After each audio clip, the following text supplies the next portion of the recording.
Hey, Storymakers, Mel here. I'm so excited to have you guys on the pod today because my friend Tanner Olson is here with us. Say hey, Tanner. We're so happy to have you. It's so good to be. I love what StoryMakers does, and I'm so excited to be here with you all. So thanks for having me. Yay. Well, we're super pumped up and we've been fans. And honestly, I think I came to know you really, Tanner, through Instagram because Mhm. I saw your work floating around in the algorithm, which is super happy. And so, friends, I want you guys to know Tanner as well because he's got such a great story. So, Tanner is a writer, a poet, a father, and you do all sorts of other things. But before we get the party started, Tanner, can you tell us a little bit about yourself? Where are you from? How did God capture your imagination? Yeah, you know what? I'm just a guy. I do a lot of stuff with words. I put a lot of words on the internet. I've released a bunch of books. I get to travel around the country sharing stories, performing poetry, reading poetry, and just like hopefully bringing a little bit of hope to people through words. I've been Mhm. doing this for 12 years now, of the writing and putting things out online. Um, and I think, that's really I became a writer because of the words that I found throughout scripture, especially in the Psalms.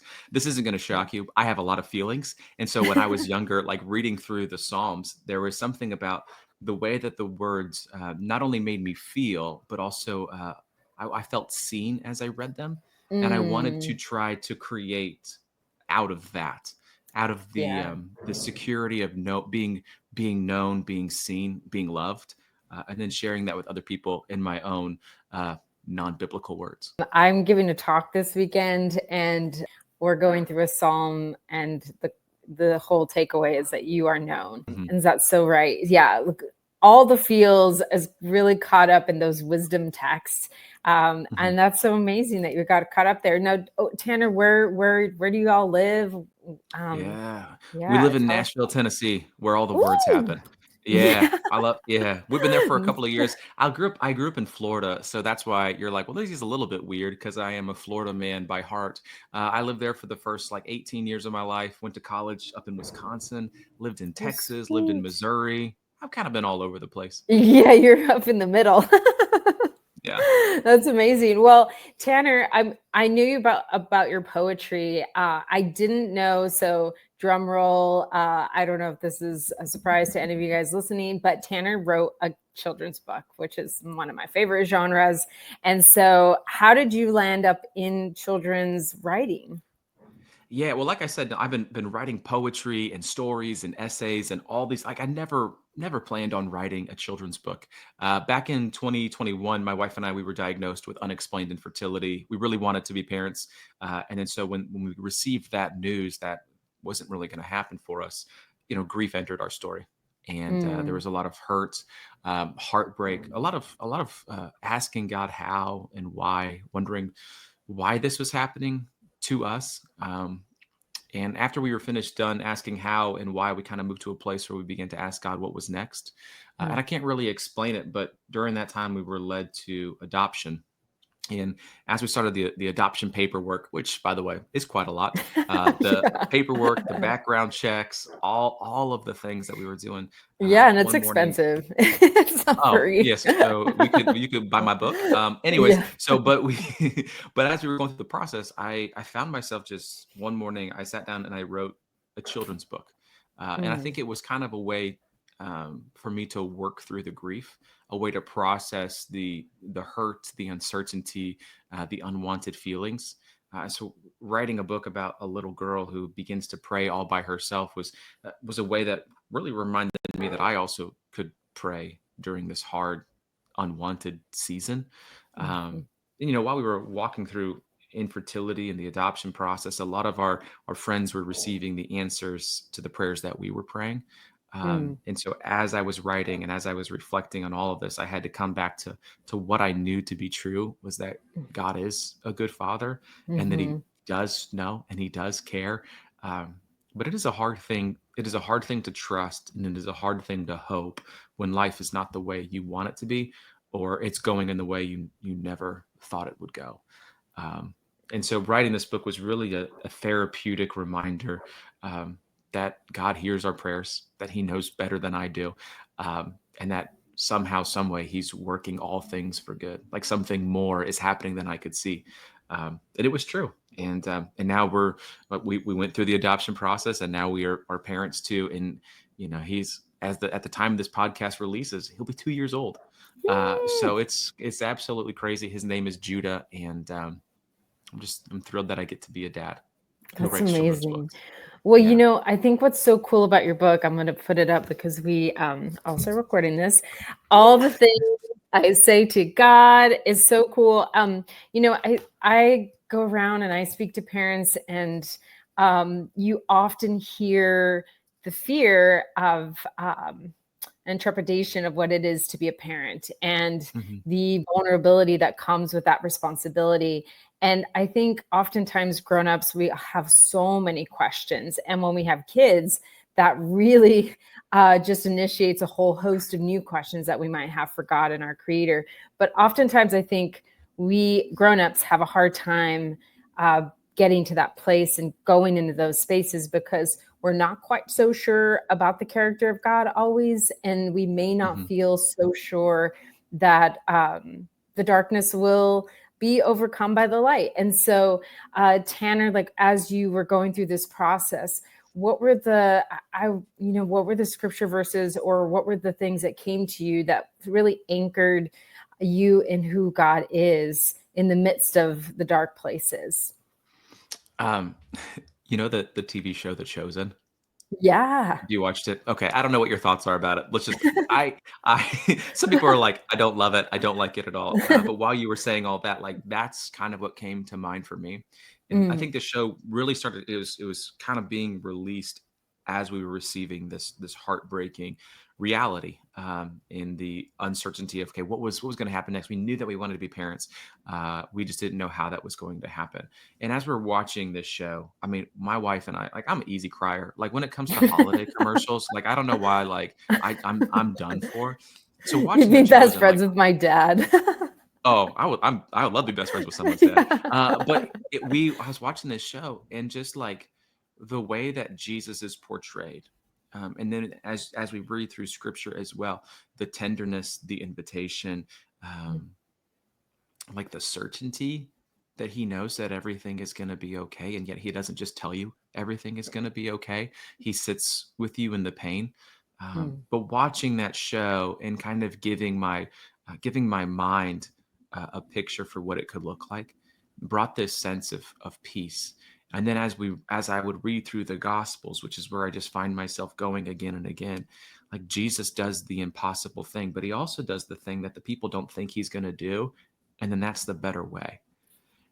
As we were as we were frustrated, as we were mourning, as we were weeping, as we were waiting, as we were hoping, I just kept thinking, okay, something more is happening than I can see. mm, I am not forgotten. mm. It was like reminding myself of all the things I know to be true but easily forget when it's happening to me, or when you're living in the reality that you don't really want to have. And now looking back, like I wouldn't change a thing. Like, I would go through it again and again. I would go through it longer if I had to, if that meant that I got to be Judah's dad. Um, and I think, being now I get to be in the conversations with other parents, and it is a hard thing to be a parent. Y'all did not Yeah. talk it up enough. Everyone was like, "It's hard to be a parent. You got to talk about that louder. It is more than hard. More Like, laments. don't try to play it cool." And then people out there with more than one child. I don't I know how know. people. I don't know how people do it. We have Shout one, out and I flat am lace. drowning. Oh, the For flat. Oh my gosh. People are like working to have another kid. I think that's a great thing, but are you going to be okay? So I don't know. I am. God, It I is. guess God works all things for good. Yeah, no, it's a big process. And so I think that that's why when I talk to parents, and that there's a lot of fear and trepidation, and I think especially when it comes to the salvation piece, because it means so much to us personally as believers. And so Mhm. I think that there's a scary space. And I think that children's books are so good for this. And they're not just for kids, they're really for grown-ups more often than not. but they assure us and remind us that we don't have to be afraid. And I think Mhm. art is also this like backdoor to the heart to help get to those places for us to see the indicators in the places like, well, where do I have those questions, and where am I afraid? Mhm. And so I will just say, all the things I say to God, I think is a really important book, because we are so full of fear, and we forget all the time. We forget that we Mhm. can return over and over and over again. That's why I love words too, because they remind us and they hit us in places that are so unexpected. One of the things I love about Tanner, you're a poet. I also love that they're short form and digestible in a way, and they really like get after it. So Tanner, tell us a little bit about like how you came into poetry. Like I said earlier, I have a lot of feelings. So when I was in middle school, like I loved two things. I loved basketball and I loved punk rock music. And I only grew to be 5'10", so I didn't really have a career in basketball. And unfortunately, I am a terrible singer and I don't understand music really at all. My brain just doesn't comprehend it. But I love the way that words make us feel, how they can move us and heal us and shake us and do all these different things for us. And so I'd be listening to these, punk rock bands like Blink 182 and Jimmy Eat World and Newfound Glory and Yellow Card. And they were like kind of very similar to what the Psalms did, is they put into words how I felt, but more in this modern sense. And so I was like, well, I'll be in a punk rock band. So in middle school and high school, I started writing lyrics and lyrics and lyrics. And then when I would open my mouth to sing them, it was not good at all. So I did not pursue, didn't pursue music. But then I just kept writing words. There was something therapeutic about taking the thoughts, the feelings, what was happening inside my heart and mind, and then seeing it on a piece of paper. And then the crazy thing happened is when I would share that with other people, they would look at me and they would say something like, "Hey, that's how I feel. Like you put into words how I Mhm. feel."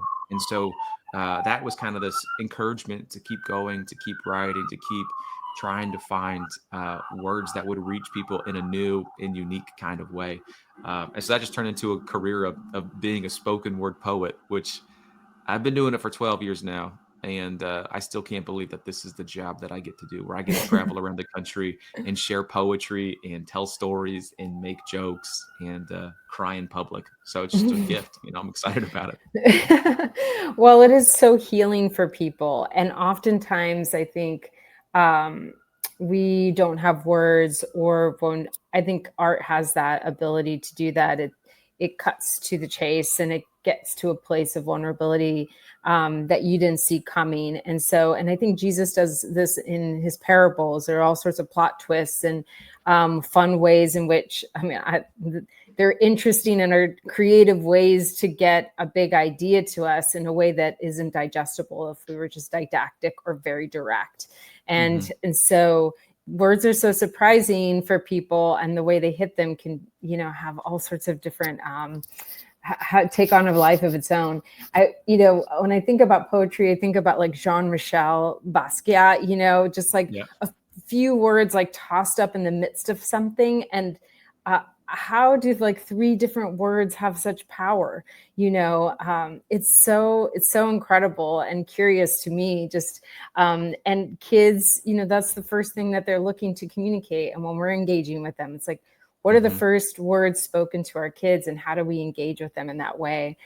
So Tanner, now that you're a dad, how are you thinking about words differently than you were before? Oh, I am so careful with what I say, really with what I don't say. I'm more Okay. so careful of like what I don't say, of like in moments of like when I am tired or when I am frustrated or when the day is not going the way that the day is I would want it to go. I have to be very Mm-hmm. careful with what I hold back from saying or the way that I say things. And then I focus on what is the thing that my son needs to hear from his father. And a Mm-hmm. lot of the times it is I say things to Judah, and a lot of it I feel is like what God says to us. Mm-hmm. I wrote an Instagram post a while ago. It's like the things that I say to God that I think God also says to us, or the things I say to my child that I think God says to us. And a lot of it is like, I'm here with you. You know, I love you. Don't do that. Maybe let's make a different choice. Yeah. Like it's just like let's slow down and rest. And so I'm very, as somebody who works with words, I'm very cautious and careful about the words that I want to share with my son. Mm, I want him to hear and to know that he is loved and that he is safe and that he is loved not just by his mom and his dad, but by the God of the universe as well. And so to kind of help those stories collide and for him to see that he is living inside of a much bigger story, that he is known, that he is loved, at the kind of the way I felt when I read through the Psalms is when I sit down and talk with him, I want to reflect that same truth, that same heartbeat. Because I mean, the last thing I would want for him is to feel like he's not invited, to feel like mm, he's not welcomed, to mhm, for him to feel like he doesn't have a place, mhm, because he does. We One of our favorite books that we're reading right now is a book by Sally Lloyd Jones, and it's the mm. book Known. Oh, Um, it's so good. Yeah. and it's so good because our son is black, and so the main Mm, character in the book is black, and it's this little boy, and it's just talks about how he is known by God, how God loves him. He knows his mm, thoughts. He knows when he put his shoes on and when he went outside, and it's like because he knows you, you are known, and that's really, that's what I really want for our son to grow up knowing and then live mm. into it as adult, is that, yeah, like the world is a hard and heavy place full of things we do not want it to be, and yet you are known. Like you may not get into this college, you may not get this job, but like you are known by God and you are loved. Or, yeah, it's just hard to be a human being. um Yeah. it's just so hard Well, to and be a I human. I think that's really important takeaway, because I think oftentimes we think as parents, what we communicate and share has to be much bigger and more complex than what that is. I Yeah. think it can be as clear and simple as what you just described. Because if our kids walk away from our households feeling known by their creator and feeling that they have a place, part of the collective of saints, then what more could we want? Hmm. I think we get sort of tied up in a place of maybe theological reform or certain behavior modification or a certain lifestyle path. And if only we teach them the way in this specific didactic way, then the outcome is going to be what we hope it Hmm. will be. And that's just not how life works. It didn't work. That's not how our own personal experiences. And so for all the grown-ups out there who are, maybe you feel tied up in that kind of a way, like, what do I do in a didactic way? It's like, well, I think it's much simpler than that. Roald Dahl Yeah. always used to say, like, grow down. And I think Mm. the same is true of what Jesus was trying to imply to us, to have a childlike faith, to have this interdependence. And as parents, we hope to have an interdependence in the process of our own parenting, right? Yeah. So if we have all the answers and we aren't able to say all the things we need to say to God, then that kind of cuts off our, vulnerability and connection to our own Mhm. personal relationship in that way. Yeah. He's 18 months old now. And so it's this every day we see these little changes, these little growths.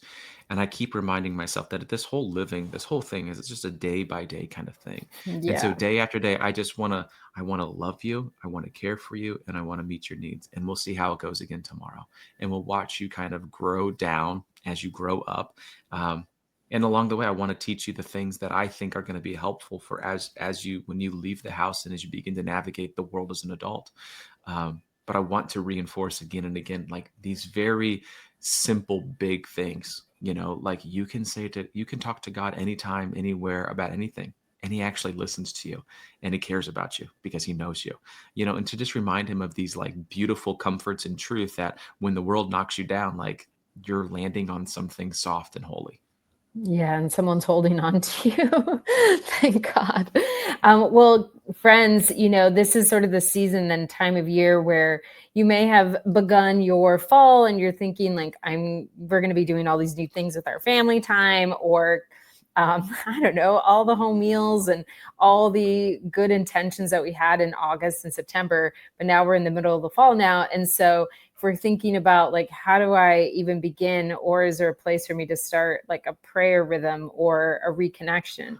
I would say your book is a great place to start, Tanner. It's so digestible and easy to Wouldn't get disagree. into. Yeah. Yeah.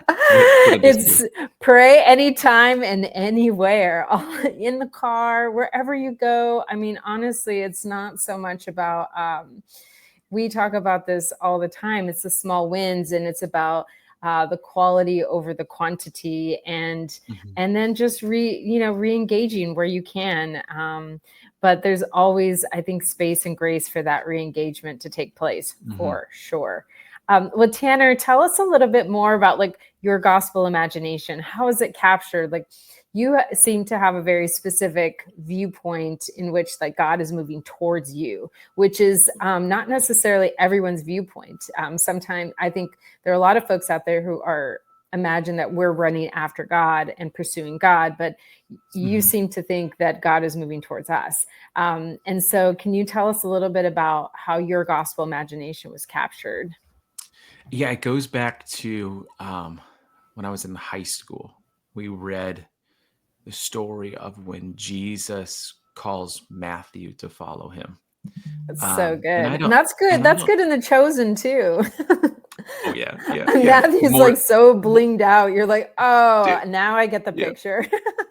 What? It's just this like, I when thinking about Jesus, and he comes to earth and he's going to start his ministry, and then he starts picking these people, and you're just kind of like, that is, they're not number one draft picks, they're just Yeah. dudes.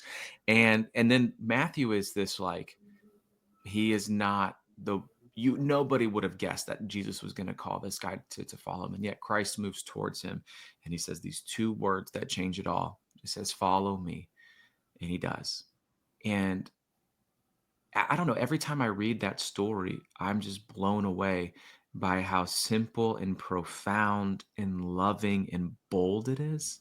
Um, for Jesus to come, say, follow me, and then leads them into a new direction, into a new life, into something everlasting and hopeful and hard, but beautiful. And I read myself into that story, whether I'm allowed to or not. But I see Jesus moving towards me and say, "Hey, follow me, buddy." And this is the direction that we're going. And I think he doesn't tell Matthew to stop doing all the things that you're doing, but he just shows him a new way to be himself Mhm.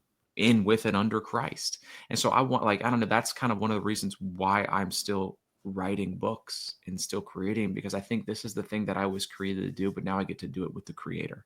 Which, that Mhm. said, it's super Christian cheesy. I apologize for that. But like, that's kind of how I view it all. It's Well, like I get to create with the one it's who's, our yeah, image bearing nature, yeah, right? I think that that kind of gets dropped off at some, as I don't know, it's not a focal point oftentimes in our Christian walk or expression, or when we're talking about discipleship, oftentimes, or being formed, we oftentimes forget like the really beautiful image bearing nature piece of it, where creativity comes into play. So. yeah. And you just get to give what you have. And maybe it's because I'm currently reading all these, fun children's books, and writing them, where you take these really big ideas and you're like, let's hold this together for 16 pages or 8 pages. And then you walk away being like, I really hope my kid wants to read this book again and again, because I need to hear it again and again. Mm, I mm, need to hear these beautiful, simple truths that have gotten lost in my years of heartbreak or trying or frustration or just being a human being. And yet these children's books, these, or even the even poetry itself, it says, hey, let's calm down, let's remember what is true, and let's move forward just a little bit more slowly. Because I'm somebody who, like, we've been talking for 20 minutes. You know that I talk fast, which means that I try to move through life fast. And I mm, want to be somebody who slows down, who recognizes the birds that are outside, who sees the look in my son's eyes when he sees an airplane fly through the sky. Like, I want to be able to hold on to these beautiful things. And then, as we read through scripture and the gospels, like, I think Jesus is pointing us to the small beautiful things as well, and saying, stay with me in this moment, let's enjoy mm, this. I don't want to be somebody who just rushes through life. I want to be somebody who enjoys it. And I think prayer, talking to God anytime, anywhere, about anything, really allows us to enjoy the beautiful life that we've been given, the hard life, the chaotic life, especially in a time in the fall when everything is dying away. And you also are kind of feeling a little bit the same way, but then you're like, well, we have to Yeah. get ready because the holidays are coming. So we got to just keep Yeah. going. Ramp And then you're up. like, well, it'll end eventually. And it really doesn't. So you It just kind doesn't. of Then keep it's like going. January just slams you in the face. Yeah, and then February is cold and brutal and nobody's happy in February. And then you're like, well, let's go on spring break. And then you're like, well, I've spent all that money. Okay, we're not going to get into it now. But that's kind of how I feel. And yet, like, the invitation to follow me, the invitation to slow down and stay a while, the invitation to pray anytime, anywhere, it remains. And yet I Yeah. forget about it because I got to go pick up a honey baked ham. Yeah. Well, and I think that's the gift of kids. I think that they call you into presence if we allow for Mhm. them to do that. If we have the margin and the bandwidth to let that indicator light go off for us. Mhm. It's like, well, the oil needs to be changed. My kids are calling me in a way that's like saying, oh wait, pay attention. Like the Yeah. lilies of the field. Yeah. They're a gift in that way. And I think, right, we absolutely try to move through those moments. And I think, my daughter just graduated from high school. It goes by real fast. And I think, just taking in all of these moments when they're little and as they're growing, you're creating pathways and connections that are going to be fruitful as they grow, they transition, and you Mhm. launch them off into the world. So enjoy and all the things that we say to God, reading with your kids, taking that beat to be Yeah. able to do that. It seems like maybe arduous or you're tired, but it's not just an investment, Mhm. but it's a teaching them diligently in a way. And that's a discipleship of the slowing and the appreciating Mhm. and being present and together. And so that's so cool. I love that, Tanner. Well, Tanner, I know you've got your book out, but are there other books that have captured your imagination recently before we launch off with our story makers? We're always giving great book recs. Oh, And it could books be that I've read? Bible or stories. Like, Oh, yeah. yeah. Have you guys heard of the Bible? It's a very important book. It's very good. This is Psalms. Uh, well, I feel like being on the StoryMakers podcast, I got to shout out our friend Dave Zoll, who just released The Oh, Big yeah, The Relief Big recently. Relief. So Uh, good. I I really do enjoy that book. Right now I'm reading a bunch of poetry and trying to just slow down and become a better writer Mm, and someone who is alive in this world. Um, I'm working on I'm always writing myself. I think I have this, like, a lot of people are like, you need to read if you want to write, and I'm somebody who mm, I just like to write, and so I'm mm. always putting things on paper. But yeah, Dave's book. I don't know. My buddy Matt Popovitz released a book a couple Oh, months ago, yeah. which is so good. I love pumping up my friends and like what they've created. So uh, That's great. No all the things I worries. say to God, I've been reading that one a lot. I hear it's good. Get that book before the holidays, especially. I think it's just such a rush and it could be just such a Yeah. blur. And so, Advent is really supposed to be a reflective period. So I think if you have the right little tools in your toolbox, then you're more likely to engage in that way. But Yeah. Tanner, it's been such a pleasure to have you today on the pod, and Thanks go for check having him me. out, sign up for his Substack, and get all the things, because really words do heal us and they nurture us, and they are going to capture your imagination in a way you couldn't have imagined for yourself. So go on over and check that out. Lots of love. Bye, guys.